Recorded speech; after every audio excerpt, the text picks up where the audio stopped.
The two siblings seemed to emerge from an enigmatic abyss of the divine. As Jamie and Lars were fiercely battling, Richie suddenly awakened from his stupor. Confused about his surroundings, he stumbled upon the sight of his friends imprisoned within life-sustaining vessels. Witnessing this harrowing scene, Richie instantly grasped the gravity of the situation. It turned out that the drivers of the gods were nothing more than experiments orchestrated by the priest. Panic surged through him as he dashed outside, but before he could escape, he encountered Lars, who was locked in combat with the Chimera. They saw Richie and the Chimera barreling towards him like wild beasts, relentless in their pursuit. Recognizing the dire circumstances, Lars immediately rushed in to assist. However, even his most powerful strike could not halt the advancing enemy. Suddenly, a deafening explosion echoed through the air. Lars stood frozen, bewildered, realizing he could not protect the child in time. But just then, Richie's voice resonated through the thick haze. A brilliant golden light emanated from him, his body unscathed. Lars, taken aback, hurriedly dashed forward to pull him back. As he surveyed the chaos, Lars came to an understanding. He realized he couldn't shield Richie while continuing the fight. Thus, he resolved to let Richie escape first, making himself a shield against the impending threat. Yet, the moment Richie broke free, he felt an even more terrifying aura looming. Meanwhile, Jamie was still embroiled in a fierce struggle with Ji-Ge. In his relentless pursuit of power, Jamie sought to transform his opponent into a mere servant. He finally seized the moment to wield dark magic, ensnaring his foe. Yet, to his astonishment, the body of the Chimera erupted with magic, catching Jamie off guard. Witnessing the chaos unfold, Jamie resolved to stop playing games. He summoned his second form to cast a disintegration spell on Ji-Ge, unleashing a dark orb to amplify the torment within his opponent's flesh. Jamie craved to inflict agonizing suffering upon Ji-Ge, igniting a firestorm of rage within him. Just as Jamie prepared to transform him into a lifeless husk, two Chimera charged in from the distance. Jamie cursed under his breath. He had already expended too much energy dealing with Ji-Ge, leaving him unable to slay any more Chimera. Thus, he swiftly shifted his strategy. Abandoning the thought of raising Ji-Ge as a zombie, he opted instead for immediate annihilation. A surge of magic shot forth, piercing through his opponent's heart, yet Ji-Ge remained steadfast. Not only that, but he could also command the Chimera to attack Jamie with dark sorcery. In no time, Jamie found himself drained of magic, ensnared in a precarious situation. Just then, Richie unwittingly burst into the fray. Seeing the Chimera gathering power to strike Jamie, he lost all self-control and rushed forward, placing himself as a shield before Jamie. How terrifying would the wrath of a dark sorcerer truly be? Wang Lin paved the way for Hai Kot to become the formidable army of his. Just moments ago, Richie stood defiantly in front of Jamie, disregarding all dangers that loomed ahead. It came as no surprise that he found himself in peril. As the smoke cleared, Richie lay lifeless, having lost all signs of life. Looking at Richie's lifeless body, Jamie felt a shudder run through him. It had been 60,000 years since someone had died for him. Despair ignited within him, fanning the flames of his rage. At that moment, Ji-Ge remained blissfully ignorant of the gravity of the situation, continuously spouting mocking words from the sidelines. As the dark magic converged, Jamie unleashed the first of his omnipotent abilities that he had crafted. An aura of terror instantly enveloped the entire forest. In an instant, countless undead soldiers rose from the earth. This was the army of the undead that Jamie had conjured to stand against the 12 gods. Witnessing this, Ji-Ge's bravado crumbled into sheer panic. Faced with the horde of undead, Ji-Ge still tried to maintain his arrogance. He couldn't believe that a swarm of lowly monsters could pose any threat to him. Yet, within just 2 seconds, Jamie delivered a harsh lesson. The undead soldiers felt no pain, they transcended even death itself. Even with their bodies wounded, they continued to fight. Thus, Ji-Ge and his Chimera minions were easily overpowered by Jamie. Just then, Jamie suddenly noticed Ji-Ge's mouth spewing forth a glowing green gem. That is the life gem, a remarkable artifact with the ability to automatically replenish one's life force. It's no surprise that even after taking a direct hit to the heart, Jamie still stands alive. But what excites him the most is the fact that this gem could break the limits of his childlike body. After acquiring it, Jamie dismantled the undead army. However, the side effects of the magic soon struck, forcing him to cough up fresh blood. Yet he persevered, refusing to let himself faint. For now, he could not allow Richie to perish like this. Approaching his side, Jamie prepared to cast a death spell, intending to turn Richie into a zombie to keep him by his side. But just as the spell was halfway through, a brilliant golden light erupted from Richie's body. The golden light lingered, and a voice echoed, that of a woman. "Do you not realize he is the messenger of the gods? Are you attempting to steal from me?" Looking up, Jamie froze in place, for the woman before him was none other than Goddess Pero, one of the 12 deities on his vengeance list. The woman, with 2 magnificent mountains upon her chest, was one of the 12 gods, now descending to confront a mere child who had yet to sprout a single hair. Upon seeing his former foe, Jamie's CPU nearly short-circuited from shock. It was truly a massive blow. Tyro roared, demanding to know why Jamie had turned his property into a walking corpse. Jamie simply replied that he didn't want the kid to die. This statement instantly ignited Tyro's fury. For the living dead not truly dead, you are dishonoring those who have passed away. Upon hearing this, Jamie lost his composure. You are the ones who disregard the sanctity of life, the ones who have sacrificed all of humanity. Are you not the 12 gods yourselves? Jamie's fury left Tyro momentarily speechless. He stammered in denial, insisting that it wasn't him. Before Jamie could grasp the situation, Tyro swiftly changed the subject. He declared that Richie was his messenger on this earthly realm. A messenger is the closest being to the divine, holding a status akin to that of a pope. Moreover, he possessed a power that matched the title of the mightiest holy knight. Jamie recognized Richie's divinity, yet he failed to discern the hierarchical significance of it. Suddenly, a thought sparked in his mind. Jamie flashed a bright smile at Tyro and said, "I'm sorry, but perhaps it's too late now, as dark magic has already infiltrated my body." Hearing this, Tyro was instantly enraged, unleashing his divine power with the intent to obliterate Jamie. Despite enduring excruciating pain, Jamie maintained his cheerful demeanor, stating, "If you kill me, Richie will die too. Moreover, there can only be one messenger. If Richie perishes, how long will it take to find another?" Tyro trembled with rage. Realizing Jamie spoke the truth, the messenger was their sole hope for existence in this world. He had not anticipated that Jamie would understand them so well, prompting him to question, "Who exactly are you?" Jamie murmured about the gods, momentarily forgetting Tyro's question. Tyro frowned, opting for silence. This subtle detail did not escape Jamie's notice.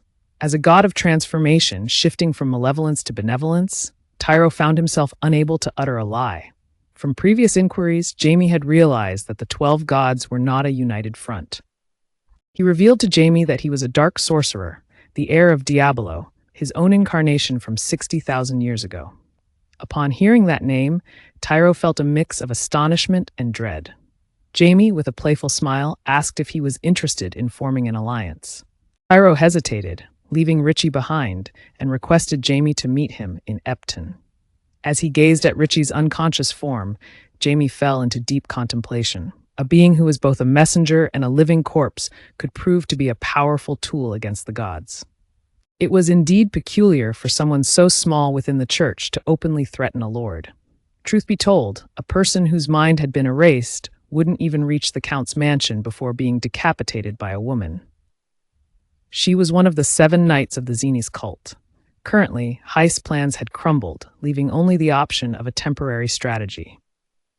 Next day, a man claiming to be a judge from the Zeni's cult approached the Count. He informed him that he had received orders from above to rectify the situation. After stating his purpose, he presented the Count with the essence of the Chimera, announcing that the mind-erased individual was a traitor to their sect. Yesterday, they openly held a trial for him. Upon hearing this, Rast immediately felt a surge of anger. This is truly a joke. Do you dare to destroy the evidence? But before he could finish his thought, Wilton interrupted him.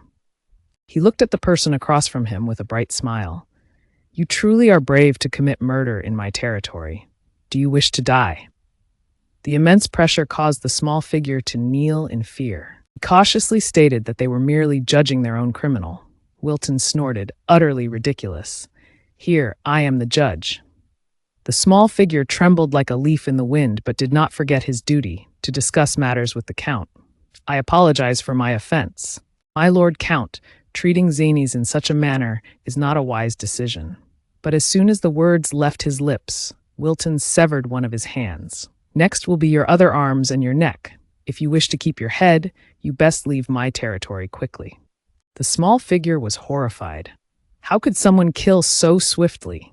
This was nothing like what the leader had described. At that moment, Rast also realized that from the very beginning, the Count had never mentioned Melia, he had only emphasized his lordship's position. This reason was more than enough to render Zenas speechless.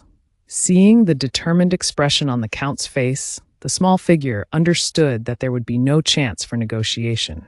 Therefore, he silently left the Count's manor, clutching the severed hand. In the following days, Zenas was forced to pay a hefty sum before retreating. Rast, on the other hand, sought out Richie and solemnly knelt before him. It turned out that Rast was one of the divine enforcers of the Tyro cult. The moment the goddess Tyro appeared, he felt an overwhelming presence. He received a divine gem to welcome the messenger of the goddess and pledged to accompany him to Apton.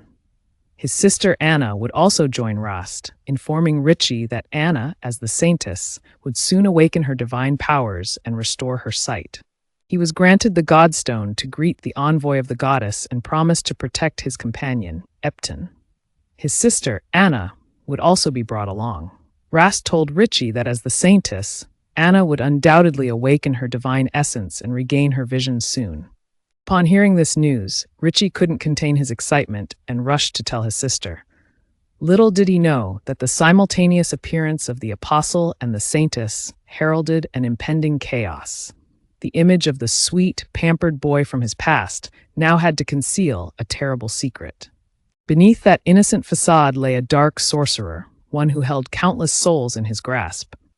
To persuade his mother to take him to his grandfather's house in Apton, he leapt into her arms like a stray cat. However, this act did not please her. She only agreed when he posed cutely, leaving Jamie no choice but to reluctantly oblige. Just the thought of being the most powerful dark sorcerer in the continent, yet having to act like this, made him want to curl up in a corner. However, Jamie was completely unaware that his grandfather had sent a letter to his father, requesting a meeting. The next morning, Jamie set off with his mother and little sister. Accompanying them were Lars and Richie. Before leaving, Jamie had diligently absorbed the life gem, and now becoming a level 6 sorcerer was merely a matter of time. As they trekked through the Myateri Mountains, Lars began to recount a legendary tale. In ancient times, this place was home to 2 dragons. One was a malicious black dragon, while the other was a benevolent green dragon named Myateri. The green dragon, Myateri, had fallen in love with a human sorcerer, but the love between a dragon and a human was destined to remain unfulfilled. Upon learning of this, the black dragon was dispatched to assassinate the sorcerer. Ultimately, in a fierce battle, the mountains were torn apart into fragments. While the humans managed to defeat the black dragon, Myateri's beloved had to sacrifice themselves. Thus, Myateri bid farewell to her love, and according to legend, she remains eternally guarding their grave. This is why these mountains are named Myateri. After hearing the story, the others merely scoffed, but deep down, Jamie understood all too well. It was undoubtedly true.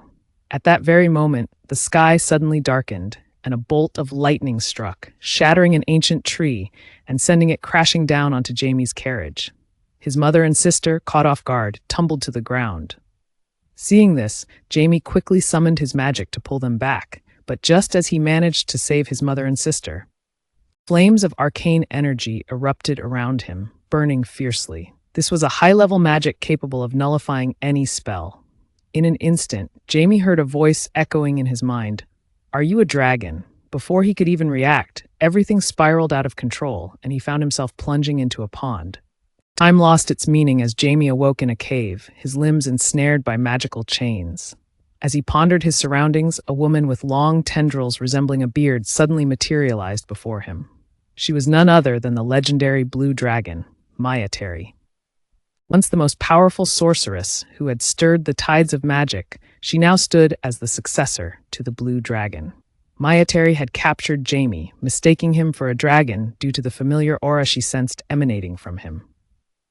However, upon confirming that Jamie was not a dragon, she realized her grave mistake.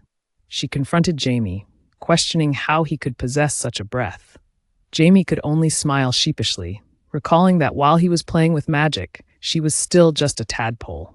After a heated exchange, Jamie began to piece together the identity of this unusual opponent.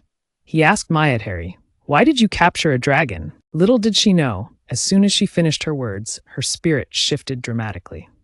Mayateri, fueled by fury, declared her intent to eradicate all dragons from the world. It turned out that 700 years prior, a dark sorcerer named Galen, with the body of a human, had reached the 9th level of power. He had crossed paths with Mayateri, and together they ventured into ancient ruins in search of the world's truths. In the end, they fell deeply in love. Initially, their happiness knew no bounds, until the Dragon Lord issued a decree. Everything changed in an instant. The white dragon, in love with a human, the dark sorcerer, this was a direct violation of dragonkind's laws. To eliminate Galen, all the dragons began to stir. Even though Galen and Mayateri attempted to flee, they found it impossible to remain together. The place they sought refuge could only accept a single existence bound by powerful ties. Returning to her dragonkin, Mayateri faced exile for a millennium. For dragons, 1,000 years was but a fleeting moment. Yet, after more than a decade, Galen came to rescue Mayateri and uncovered the world's grim truths.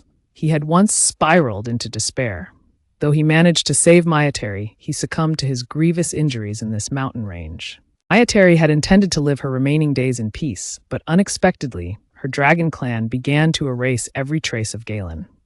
The records he left behind, even the memories of those who had met him, were all systematically obliterated. To preserve Galen's legacy, Mayateri chose to remain in this place. After hearing this story, Jamie suddenly had a thought. Could it be that since his resurrection, he had never heard a tale about the Dark Sorcerer before? It turned out that everything was connected to dragons. Could the truth that Galen uncovered long ago somehow relate to him? With this thought, Jamie felt an urge to visit Galen's grave. As a sorcerer, he wished to pay his respects to the departed. Maya hesitated for a moment, but eventually agreed. Could this also be related to him? This thought sparked Jamie's desire to visit Galen's tomb. As a sorcerer, he wanted to express his remembrance for the one who had passed. Maya looked a bit surprised, but quickly nodded in agreement. Jamie had no idea that one of the 3 mystical treasures he had crafted 60,000 years ago was currently resting silently upon Galen's grave. This artifact, capable of resisting the 12 gods, lay atop the tomb of a deceased. It was a bracelet entirely immune to plagues and curses. At the same time, it was one of the 3 mystical treasures Jamie had forged 6 millennia ago. He never expected to find it here. Perhaps Galen had known of his existence long before. But now, standing before Maya, how would he manage to claim that bracelet? There was no way he could admit that he had created this item. After some contemplation, Jamie smiled and asked Galen if there was anything else he had left behind. Maya replied that there was a diary, but it held no significance as it contained nothing written within. Just as Jamie reached for the diary, Mayateri swiftly intervened. She told Jamie not to waste his efforts, for the seal on the diary was far too complex for any mere mortal to break. As she prepared to lead Jamie away, a dark surge of magic suddenly emanated from his body. Mayateri was taken aback by the sight. It was unbelievable this was dark magic. The unsettling power within it surpassed even that of Galen from ages past. In a moment of astonishment, Jamie had managed to unlock the seal of the diary. The diary chronicled the profound love story between him and Mayateri, while also unveiling his journey to uncover the truth about their world. It was a stone tablet with a history spanning over 60,000 years, and the inscriptions upon it were the very words Jamie had penned before he embarked on the battle against the gods. Yet what puzzled Jamie was the mention of Galman on that ancient tablet. Where could that be? He had no recollection of writing that line. Had someone discovered his existence even before Galen Mex? It must be said that Galen was indeed remarkably skilled with just a bracelet. He could unveil the secrets of the 12 gods. Only one could uncover the secrets hidden by the 12 celestial beings. As Maya Trui read the contents of the diary, tears welled up in her eyes. Jamie was about to offer some words of comfort when he abruptly reacted. "What in the world is your dark magic? I have sought countless dark sorcerers, yet none could break the seal upon it." Though I hesitate to admit it, the unsettling power that radiated from him just now is precisely what Galoon craves. Hearing this, Jamie realized he was caught in a whirlwind, prompting him to feign being a successor of Galoon, a master sorcerer. After Maya Trui listened intently, she quietly sat down. "So, are you really planning to confront the 12 gods here?" As soon as the words left her lips, Jamie's thoughts instantly transported him back 60,000 years. 60,000 years have passed, and even in the face of death, he had never wavered in his resolve to obliterate the 12 gods. Thus, in this life, he would not abandon his mission. With Jamie's affirmation, Maya Trui entrusted him with the bracelet. She expressed her hope that he would carry on Galen's legacy. At the same time, in the battle against the 12 gods, she would wager everything to aid Jamie. Watching the bracelet emit a soft whispering sound on his wrist, Jamie felt a surge of excitement. An old acquaintance. "Have you come to greet me after so long?" The strongest dark sorcerer on the continent, yet he had been kidnapped twice in a single day. Damn it, I can't help but laugh, but I can't hold back. Speaking of Jamie, he had just returned from Lan Long, where he encountered Roz, who was searching for him. After requesting the other party to keep it a secret, under his mother's guidance, they continued their journey. While passing through the Kingdom of Seldan, they took a brief respite at Count Pa's estate. During this time, Jamie felt that Ricky was too clingy, so he decided to stroll the streets alone, only to be teased by two mischievous kids unexpectedly. They were drawn to the bracelet adorning Jamie's wrist. As he languished in boredom, anticipating no excitement, fate intervened. Two pesky little brats appeared, and he contemplated transforming them into mindless zombies. Yet before he could cast his spell, a swirling portal materialized behind him, pulling him into the unknown. In the blink of an eye, Jamie found himself in a sterile laboratory. The one who reached out to him was a pink-haired girl standing defiantly before him. Fury ignited within him. "Damn it, you dare to kidnap me. Are you looking for death?" Without heeding her pleas, Jamie unleashed a powerful offensive spell. But as his magic approached her, he was taken aback to discover a protective aura of dark magic surrounding her. Jamie halted, his voice laced with suspicion as he demanded to know what she was doing. To his surprise, the girl began to cry, her vulnerability laid bare. With trembling words, she confided in Jamie, expressing her fear that the two dark wizards would abduct her, which was why she had intervened to help him. Jamie scoffed, "Don't play innocent with me. I can sense the dark magic within you. You're all in this together, aren't you? Trying to pull a fast one on me." The girl stammered, insisting that she was not what he believed her to be. Just as she turned to leave, Jamie's cold, deathly gaze halted her in her tracks. How could he let her slip away? Sensing his intensity, the girl panicked and hurriedly divulged everything she knew, her fear palpable in the air. Even the color of his underwear was revealed. But Jamie had no intention of letting him off the hook. What others said paled in comparison to what one could truly perceive. Dark magic surged through his hand, and upon witnessing this, the girl suddenly ceased her tears. How was this dark power conjured? Why did it not evoke discomfort or chaos in those around? Just as Jamie was about to place his hand atop his head, the girl unexpectedly gripped Jamie's hand tightly, pleading, "Please, let me be your apprentice." With that, she lunged toward Jamie, beginning to recount her tragic family history. She spoke of her experiences being bullied at school. Jamie grimaced, thinking to himself, "What does this have to do with accepting an apprentice?" The girl still intended to justify herself, but Jamie merely smiled indifferently, placing his hand back on his head. "I'm sorry, but I must decline." After some persuasion, Jamie learned that the girl, named Vina, was a student from a nearby sect. This sect had about 20 members, all of whom specialized in curses. Witnessing this scene, Jamie felt a wave of sadness wash over him. He yearned to test the power of the darkness he had once created, wondering how much it had accumulated over time. To obliterate the 12 gods, he had forged this dark magic.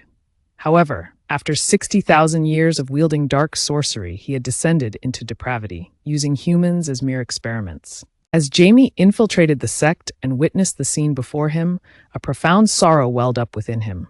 What seeds have I sown to bear such wretched results? Is destruction the only path left? Meanwhile, Vina, having regained her consciousness, found herself once again at the mercy of her peers, relentless in their torment. The onslaught of negative curses crashed over her like a tidal wave. As she knelt, pleading for mercy, Jamie suddenly appeared before her. How terrified was she of him? Get up quickly. His voice seemed to carry an enchanting power. Instantly igniting Vina's fighting spirit, the pent-up frustrations erupted within her. The boy, taken aback for a brief moment, couldn't fathom the magnitude of power that someone he had bullied for so long could unleash. Yet, he continued to wield his magic against her. But this time, Jamie intervened. Ignoring the boy's frantic screams, Jamie calmly turned to Vina. This is your only chance. If you miss it, there won't be a second. As he spoke, Vina's gaze transformed instantly. At that moment, in the room of the sect leader, a man with white hair sprang to his feet in excitement. Incredible, Vina has finally awakened as a Valkyrie. On the other side, Jamie also sensed the change within Vina. Valkyries are elite battle spirits, possessing powers formidable enough to challenge 12 gods. But wasn't this tribe thought to be extinct after the war against the deities? It seems this was the leader's devious plot to manipulate her, deliberately stifling her true nature. Nevertheless, the Valkyrie tribe is known for its fierce competitiveness. Just then, an alarm blared through the room, and the voice of the sect leader echoed. Bring Vina to my room, she's only lightly injured. At this command, all the little ones in the academy rushed toward the room. Jamie smiled and told Vina, do you see it clearly now? Everything happening here is orchestrated by the sect leader. Now unleash your true nature. With that, he kicked Vina into the crowd. The curses from the kids surged toward Vina, but as she awakened, her body became incredibly agile. In the blink of an eye, she dodged their attacks, even sending one bully flying. Fueled by the realization of her power, Vina seized it like a basketball, beginning a frenzied counterattack. On the other side, a few kids had yet to join the fray when Jamie intercepted them. Though they were merely children, Jamie decided to retract their powers. Have the black kids been tested yet? I will reclaim their powers. A group of little ones had been practicing dark magic for 2.5 years, daring to touch the creator of dark magic. Jamie immediately cast a spell to absorb all the dark energy from those present. Just then, the sect leader entered with an excited expression and exclaimed, Ah, splendid! All my students have perished. It seems you possess great strength. Would you like to join forces with me? Together, we could engulf an entire nation. Jamie, with an expression of disbelief, thought to himself, I was resurrected to defeat the gods, and yet this man dares to suggest an alliance with me. You truly underestimate yourself. Over there, Vina could no longer contain her anger. She confronted her opponent, demanding, Why would you do this to me? The ancestor merely chuckled sinisterly. Of course, it's to reap the rewards of what you've awakened. From the very moment I acquired you, I knew the lengths I would have to go to. To obliterate the essence of who you are, I even founded this school. Each time I witnessed you being tormented to the brink of trembling, an uncontrollable thrill surged within me. For it is only when you lose your true self that you can become my tool. Upon hearing this, Vina charged forward to attack. Yet the ancestor remained unfazed. For over the years, he had secretly infused her body with dark power. Once activated, he would have complete control over her. But before he could act, Vina collapsed, unconscious. This scene drove Gaff into a frenzy. It turned out that from the very beginning, Jamie had stealthily dismantled the hidden mechanisms within him. With no hostages left, he felt liberated to unleash his fury upon his foes. After a series of mocking jabs, Gaff lunged forward to strike first. Curses surged with a fierce power toward Jamie. Just as Gaff believed he was victorious, Jamie suddenly appeared before him. In an instant, a powerful slap struck Gaff's face, a blow imbued with magical energy that made him spit blood on the spot. He had been toying with dark magic. I am your master. A barrage of curses rained down upon Gaff until he collapsed completely. He still couldn't comprehend how Jamie had evaded his spells. Seeing the foolish expression on his opponent's face, Jamie smiled and raised his wrist. Not to mention, I am a being of extraordinary nature. This bracelet grants immunity to all curses. Gaff looked utterly astonished, but before he could utter a word, Jamie delivered a swift kick toward him. Don't think for a second that I'll let you die so easily.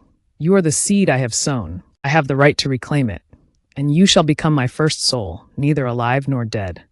A portal appeared from the colossal door as dozens of chains flew out, pulling Gaff's soul into the void.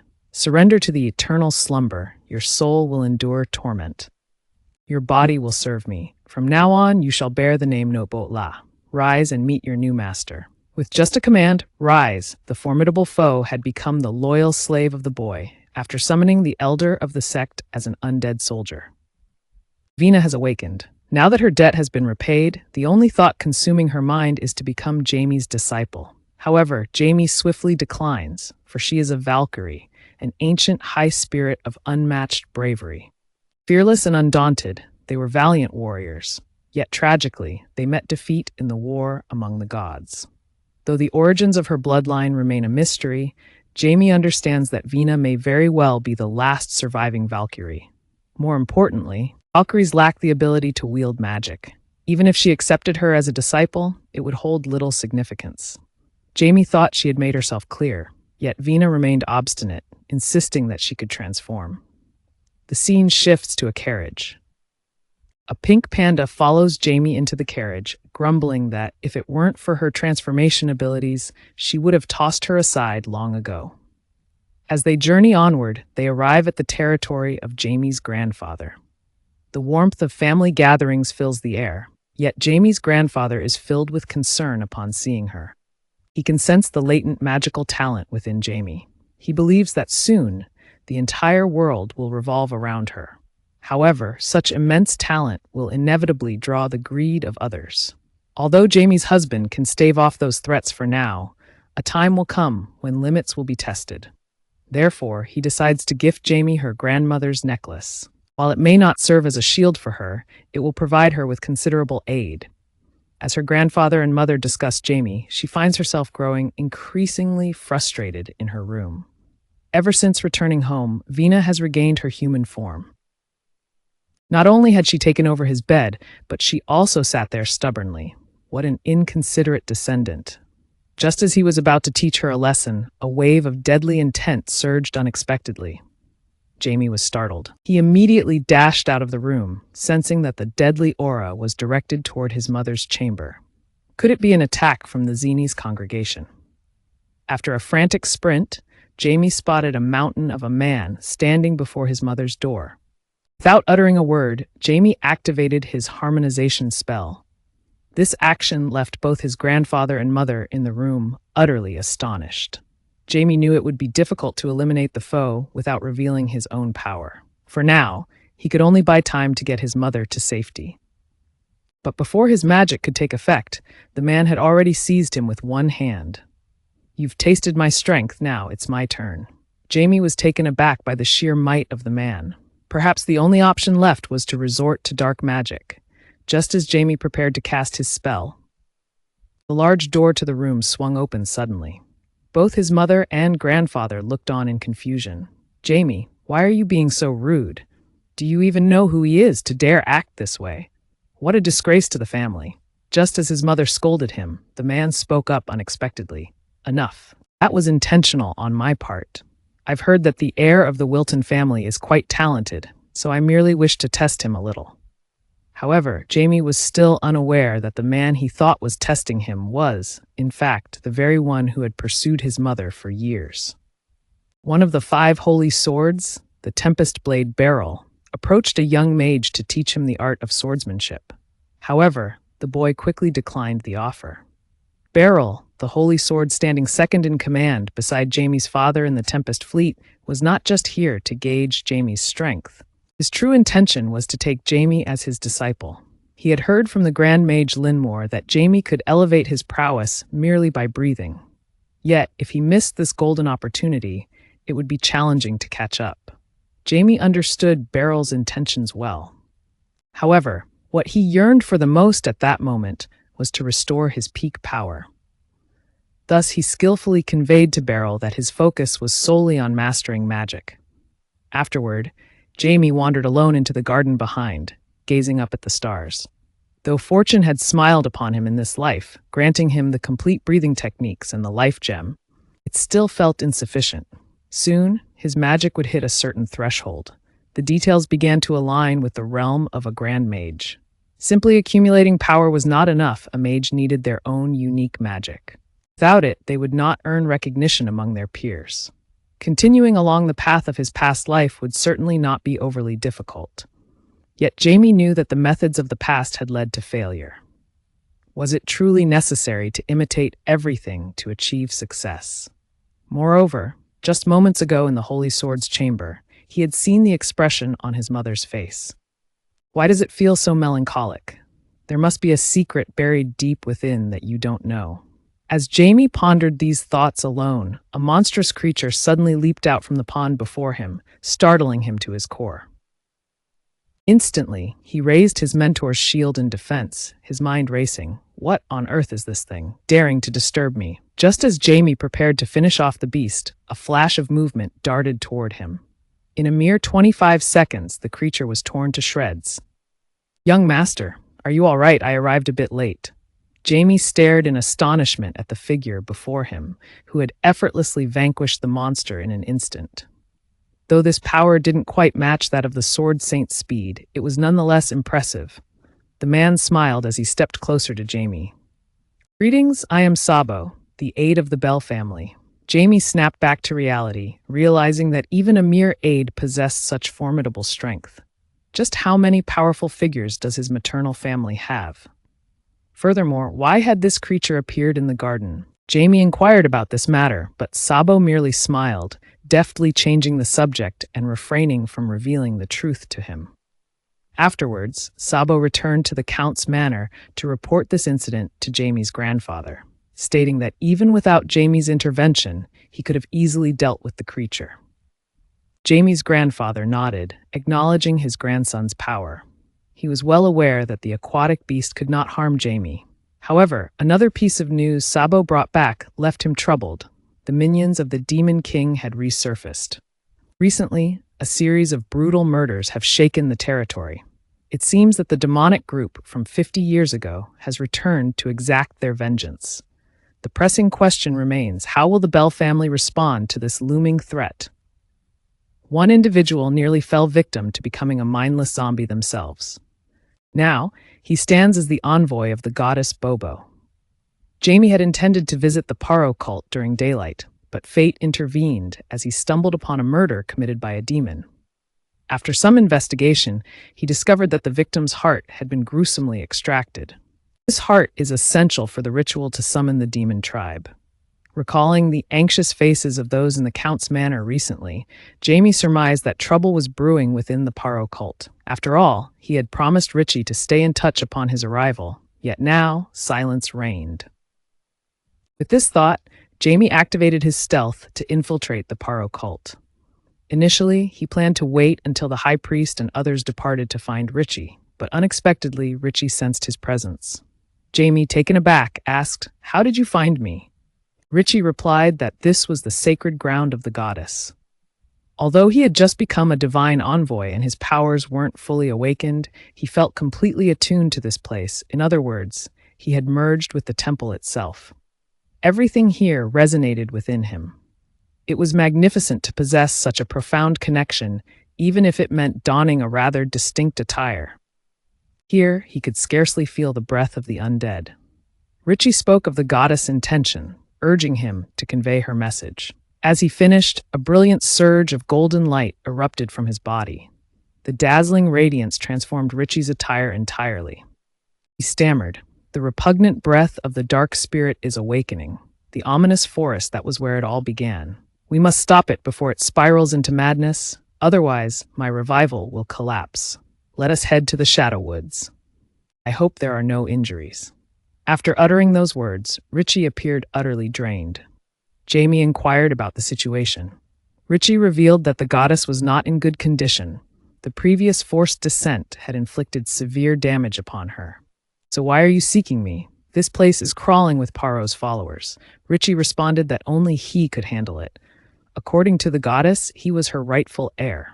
Jamie was taken aback. Well, then we should gather information first. On his way back, Jamie encountered Sarah. It seemed she had been tracking him for a while. Before departing, she cryptically advised him, Jamie, even if you wander through the city, do not enter the Miliang forest. Deep within a shadowy forest, a small group of followers from the Genis cult stood in excitement before an egg. Inside, a child with crimson eyes was hatching. In this dark forest, known as one of the 6 forbidden realms of the world, a group practicing dark magic lay hidden. 2.5 years had passed, and the little black-haired boys were nearing the completion of their egg-hatching mission. When the goddess entrusted him with the task, Jamie decided it was time to venture there once more. As night fell, he and Vina entered the dark forest. However, what troubled Jamie was the inability to harness his dark powers in this place. Moreover, with Vina clinging so closely to his side, Jamie felt an urge to leave this place at once. Just as they were making their way, the ground beneath him suddenly gave way, and he fell into a deep pit.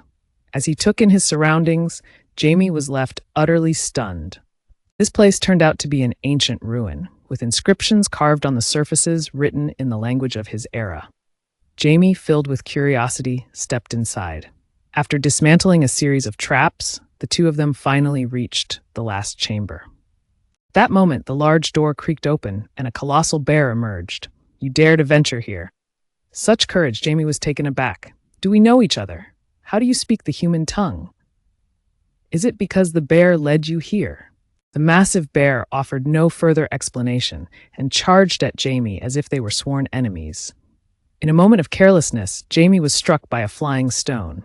Luckily, he had the life gem within him, otherwise, that blow would have been truly perilous. I have already blocked your dark powers, so struggle is futile. The bear lunged once more. Vina quickly stepped in front of Jamie while he seized the opportunity to cast a level 6 spell. Yet, to his dismay, the bear appeared completely unfazed by his hard-won attack. Who are you targeting? Are you even allowing anyone else to live? Meanwhile, in a dark alley of the town, a patrol soldier has his heart ripped out by a monster. As he revels in his untouchable status, Sabo appears behind him, a bright smile gracing his face. Finally, I've found you, kiddo. You really are giving me a headache. Just as Sabo finishes his sentence, he glides past the kid. Surprisingly, even a body tainted by dark magic still clings to life. The child glares at Sabo with eyes filled with hatred. Why do you have to get in my way? Aha, I told you all not to harm the soldiers, didn't I, kid? Just as the child tries to justify himself, Sabo turns back. Don't forget your place, you are under my command. Therefore, everything must align with my father's will. A dark sorcerer who has lived for over 60,000 years and not even the skin of a bear can pierce through him. Indeed, in the bear's forest, there are no weaklings. The great bear coldly eyes the two. You've brought your filth into my forest once an error is made. Punishment must follow. Jamie, bewildered, responds, But this is my first time here. Perhaps you are mistaken. Those absurd words, the dark power of the demon race stems from the dark magic within you. Upon hearing this, Jamie finally grasps the situation and hurriedly reveals his identity, claiming he has come by the will of the goddess Bobo. If you don't believe me, I can take you to find the evidence. The great bear paused, realizing that this forest was also the sanctuary of the healing goddess. If Jamie had just lied, divine punishment would have already struck him down. The great bear, a creature of wisdom, chose not to make things difficult for Jamie. After a lengthy discussion, Jamie learned that about a month ago, the emergence of the demon race had manifested in the forest. The great bear had come to eradicate it and discovered this egg, shrouded in a thick veil of dark power that was indestructible. In the end, he thought of the ancient ruins. It was unclear who had created them. The great bear was unsure as well, only knowing that these ruins had existed for around 600 years. A network of barriers couldn't block the dark power, but there was a flaw: the user had to be within the network.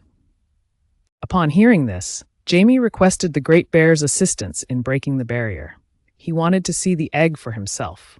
The great bear was skeptical, but upon witnessing the sincerity in Jamie's eyes, he ultimately agreed to remove the obstruction.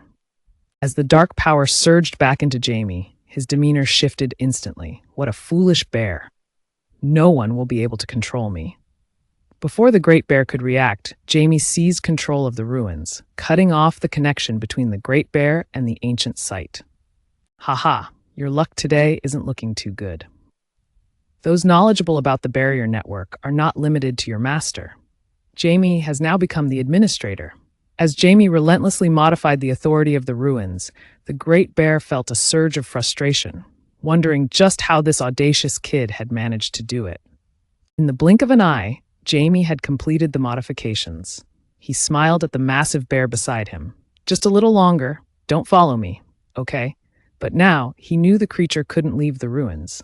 With that, he and Vina vanished from the room. Meanwhile, Jamie's grandfather discovered a corpse lying in the streets. What infuriated him even more was that not only had the perpetrator eluded capture, but Sabo had also gone missing. At this moment, Sabo stood atop a towering spire, a smile playing on his lips as he gazed into the distant horizon. Today marked the day of the pyro cult. The day when another high priest would arrive. Once they fell into his sight, everything would come to an end. The spellbook, penned by a man 60,000 years ago, had now transformed into a dark force, encroaching upon the divine. Jamie emerged from the ruins, sensing the dark energy swirling around the enchanted egg. It caught him by surprise. The markings on the barrier were unmistakably the words he had inscribed in the spellbook 60,000 years ago. Even more astonishing was that only upon touching this barrier did his memories of the book's power resurface within him. One must realize that the spellbook had once been a part of his very being. It seemed his memories were still incomplete. Contemplating this, Jamie took out a ring and handed it to Vina, stating that it was an artifact discovered in the ruins. Wear it and channel your mana, it will alter the ring's form. Next, he would begin to absorb the power of Leviton, while Vina needed to protect him. As she received the ring, a mere whisper of magic transformed it into a massive hammer. Just then, a flash of sword light surged towards them unexpectedly. Jamie was startled and hurriedly urged Vina to defend him. Gripping the enormous hammer, Vina charged forward, but after a single strike, a woman with a radiant smile appeared. Jamie sensed instantly that she was a member of the Janus cult. He warned Vina to be more cautious. However, despite being a goddess of war, she lacked combat experience. After a fierce exchange, she was gravely injured. Jamie couldn't bear to watch any longer, but if he intervened, all his previous efforts to absorb power would be in vain. Just as he hesitated about whether to act, Vina suddenly stopped him. For her, this was a trial, a moment to transform herself. She gazed at her opponent with a smile that masked her determination. In the bewildered eyes of the woman, Vina unleashed a basic curse spell, feeling time unravel around her.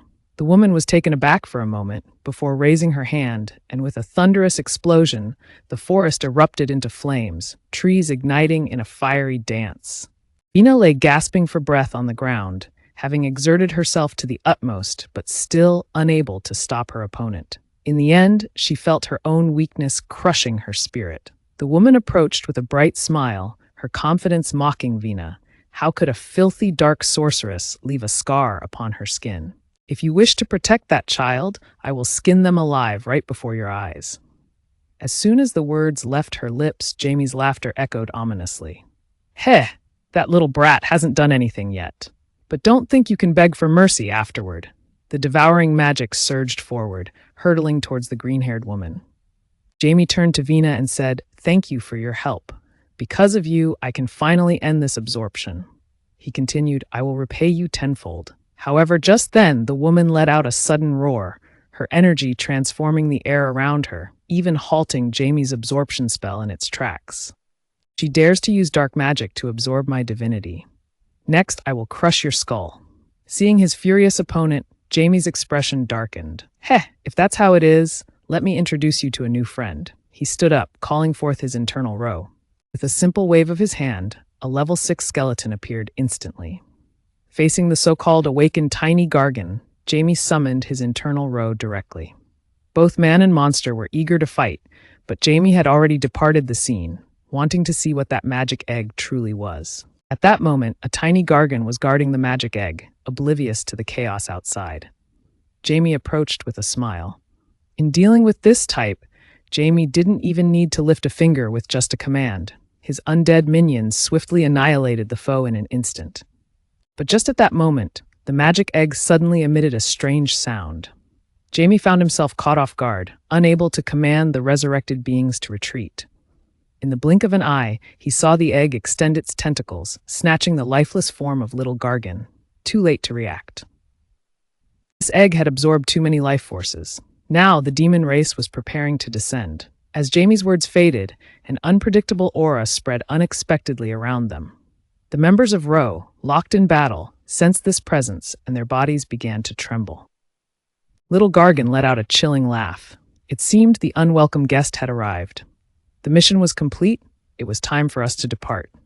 Indeed, the aura of the demon had suppressed the resurrected beings on its own. Jamie's magic egg was on the verge of revival. Thus, to ensure that the great king and little purple could lead Vina to safety, he knew all too well the strength of the demon. Even with absolute cells, he couldn't guarantee the annihilation of the enemy. But just as the great king prepared to leave, a chilling voice echoed from the shell of the egg. Hehe, do you think you can handle this alone? If you're taken down too quickly, it really won't be any fun at all. Seeing the demon emerge from the egg, Jamie was immediately frozen in shock. This was a noble among demons of this caliber, at least a master. Jamie felt a looming threat closing in. He quickly steeled himself. A great battle was about to erupt. Meanwhile, on the edge of the forest, Saber sensed the demon's arrival and suddenly burst into laughter. Everyone, go and provide support. The saintess and the messenger of the goddess Tyro stood poised at the brink of death. Meanwhile, in another realm, Vina awoke, having been taken by the great monarch. Gazing into the distance where dark energies surged, he felt an unsettling worry for Jamie. Without hesitation, he urged the great monarch that they must return to aid Jamie. Even if it meant only buying a moment, it would be worth it. The great monarch cautioned him against his stubbornness, reminding him that his strength was insignificant compared to the monster's might. Yet, just as those words left his lips, the figure of the great monarch suddenly dissipated, leaving Vina startled, as the summoning of the undead was abruptly terminated. At that moment, a thunderous explosion echoed through the air. Had something terrible befallen Jamie?